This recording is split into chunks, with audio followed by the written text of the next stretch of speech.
Naga area singda Indo-Myanmar border fencing itabak satharapko United Naga Council UNC na akan mamongda yaning da bapongdorok UNC gi publicity wing na thador ki baserol amada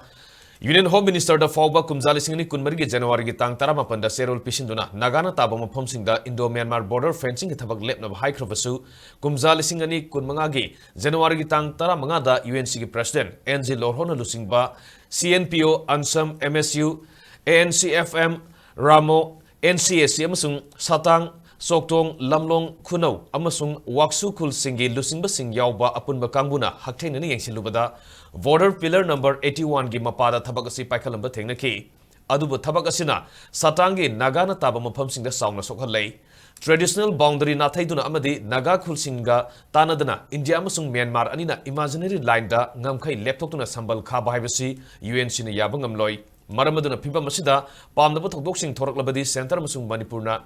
Daita Pugadabani Hairi.